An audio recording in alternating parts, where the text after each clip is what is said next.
নমস্কাৰ বন্ধুসকল, প্ৰজ্ঞা ৰিডিভাৰ চেনেলত আপোনালোকক সকলোকে স্বাগতম জনাইছোঁ। আজি আমি 2025 চনৰ 17 নৱেম্বৰৰ পৰা 23 নৱেম্বৰৰ ভিতৰত মীন ৰাশিৰ বাবে হোৱা ডাঙৰ পৰিৱৰ্তন, গুৰুত্বপূৰ্ণ সুযোগ আৰু কিছুমান প্ৰত্যাহ্বানৰ বিষয়ে আলোচনা কৰিম। বন্ধুসকল, এই সপ্তাহত গ্ৰহ গতিবিধিয়ে আপোনাৰ জীৱনৰ বাবে কিছুমান বিশেষ বাৰ্তা কঢ়িয়াই আনিছে।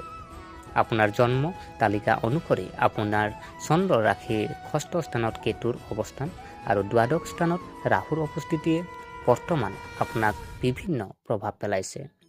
এই সপ্তাহে আপোনাৰ স্বাস্থ্য, আৰ্থিক পৰিস্থিতি, পাৰিবাৰিক সম্পৰ্ক আৰু সামাজিক জীৱনত বহু পৰিৱৰ্তন আনিব পাৰে। এই বিশদ ৰাশিফলত আমি প্ৰতিটো দিশ বিতংভাৱে পৰীক্ষা কৰিম আৰু সমাধান আগবঢ়াম যাতে আপুনি অনুকূল গ্ৰহৰ প্ৰান্তিকৰণৰ সুবিধা ল'ব পাৰে আৰু এই সপ্তাহটো যিহেতু সফল কৰিব পাৰে।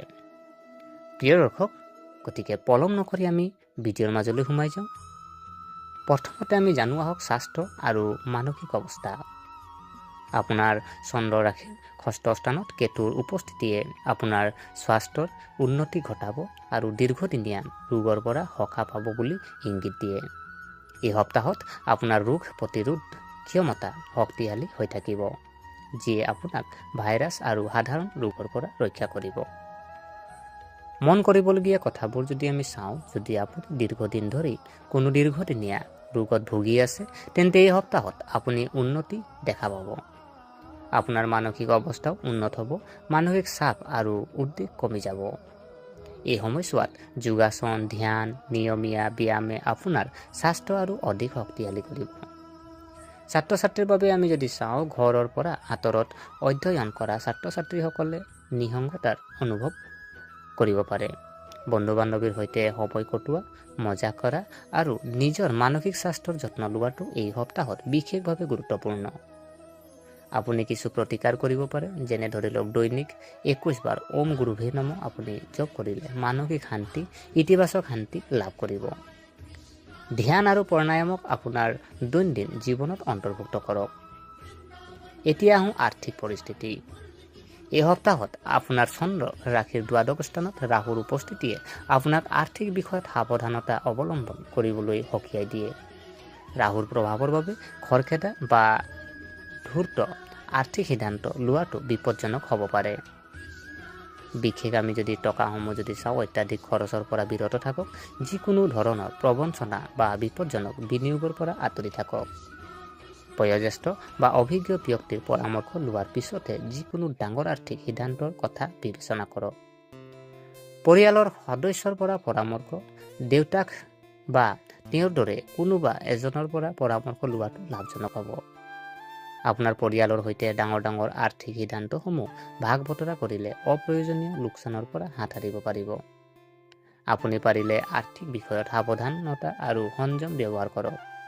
দৈনিক ওম গুৰুভে নম জপ কৰিলে আৰ্থিক অসুবিধা আৰু মানসিক চাপ কমোৱাৰ সহায়ক হ'ব। এতিয়া জানো আহক পাৰিবাৰিক জীৱনৰ সম্পৰ্ক। গ্ৰহৰ গতিবিধিয়ে ইংগিত দিয়ে যে এই সপ্তাহত আপোনাৰ পৰিয়াল আৰু যিসকল আমাৰ ঘনিষ্ঠ আপোনালোকৰ সৈতে সমন্বয় বজাই ৰখাটো অতি প্ৰয়োজনীয়। সৰু সৰু কথাবোৰক আওকাণ কৰিলে সম্পৰ্কবোৰ টান হ'ব পাৰে। বিশেষ মনোযোগ দিবলগীয়া পইণ্টসমূহ যদি আমি চাওঁ, আপোনাৰ কথা বা সিদ্ধান্তৰ দ্বাৰা পৰিয়ালৰ কোনো সদস্যক আঘাত নিদিবলৈ বিশেষ যত্ন লওক। কৰ্ম আৰু ব্যস্ততাৰ পৰা কিছু সময় উলিয়াওক পৰিয়ালৰ বাবে। পৰিয়ালৰ সদস্যৰ প্ৰয়োজন আৰু অনুভৱ বুজিবলৈ চেষ্টা কৰক। প্ৰতিকাৰ যদি চাওঁ, পৰিয়ালৰ সৈতে সময় কটালে ঘৰত এক সুখকৰ পৰিৱেশ সৃষ্টি হ'ব। পাৰস্পৰিক যোগাযোগ আৰু সহানুভূতিয়ে সম্পৰ্ক শক্তিশালী কৰিব। পেছাদাৰী জীৱন আৰু সহযোগিতা আমি যদি চাওঁ, আপোনাৰ সহকৰ্মী আৰু কৰ্ম সম্পৰ্কীয় পৰিস্থিতি এই সপ্তাহত প্ৰত্যাহ্বানজনক হ'ব পাৰে। বিশেষকৈ এনে পৰিস্থিতিত য'ত আপোনাৰ অগ্ৰগতি আৰু সফলতাৰ বাবে ঈৰ্ষাৰ সৃষ্টি হ'ব পাৰে। বিশেষ মনোযোগ দিবলগীয়া পইণ্টসমূহ যদি আমি চাওঁ, সহকৰ্মীৰ পৰা ঈৰ্ষাৰ ফলত হোৱা মানসিক চাপ নিয়ন্ত্ৰণ কৰক। ব্যক্তিগত আৱেগৰ ওপৰত ভিত্তি কৰি প্ৰতিক্ৰিয়া প্ৰকাশ কৰাটো পৰিহাৰ কৰক। নিজৰ কামত মনোনিৱেশ বজাই ৰাখক আৰু পেছাদাৰী মনোভাৱ বজাই ৰাখক। কৰ্মক্ষেত্ৰত সহযোগিতাৰ মনোভাৱ বজাই ৰাখিবলৈ চেষ্টা কৰক। দৈনিক ওম গুৰুভে নম জপ কৰিলে মানসিক শক্তি আৰু দক্ষতা বৃদ্ধিৰ সহায়ক হ'ব। সামাজিক জীৱন আৰু বন্ধুত্ব আমি যদি চাওঁ, ছাত্ৰ ছাত্ৰী আৰু যুৱক যুৱতীসকলৰ বাবে সামাজিক সম্পৰ্ক বিশেষভাৱে গুৰুত্বপূৰ্ণ। নিসংগতা আৰু বিচ্ছিন্নতাই মানসিক চাপ বৃদ্ধি কৰিব পাৰে। বিবেচনা কৰিবলগীয়া কথাসমূহ যদি আমি চাওঁ, বন্ধু বান্ধৱ আৰু চিনাকি মানুহৰ লগত সময় কটাওক। সামাজিক যোগাযোগ আপোনাৰ মানসিক স্বাস্থ্য আৰু মনোবলৰ বাবে উপকাৰী হ'ব। নতুন বন্ধুত্ব গঢ়িবলৈ বা পুৰণি বন্ধুৰ সৈতে যোগাযোগ বজাই ৰাখিবলৈ চেষ্টা কৰক। প্ৰতিকাৰ আমি যদি চাওঁ, আপুনি গোটত সময় কটালে নিসংগতাৰ অনুভূতি কমি যাব। ইতিবাচক আৰু প্ৰেৰণাদায়ক মানুহৰ সৈতে সময় কটালে লাভজনক হ'ব। আধ্যাত্মিক দৃষ্টি আৰু প্ৰতিকাৰ আমি যদি চাওঁ, এই সপ্তাহত গ্ৰহ আন্দোলনে আপোনালোকৰ বাবেও আধ্যাত্মিক প্ৰগতি সুযোগ কঢ়িয়াই আনিছে। বিবেচনা কৰিবলগীয়া কথাসমূহ যদি চোৱা হয়, আপোনাৰ মানসিক শান্তি, ইতিবাচক শক্তি আৰু স্বাস্থ্যৰ বাবে ওম গুৰুভে নম জপ কৰাটো উপকাৰী হ'ব। নিয়মিত পূজা, ধ্যান, ইতিবাচক চিন্তাই গ্ৰহৰ অনুকূলতা বৃদ্ধি কৰিব। মানসিকভাৱে সুস্থিৰ হৈ থাকিলে জীৱনৰ সকলো ক্ষেত্ৰতে ভাৰসাম্য ৰক্ষা কৰাত সহায়ক হ'ব।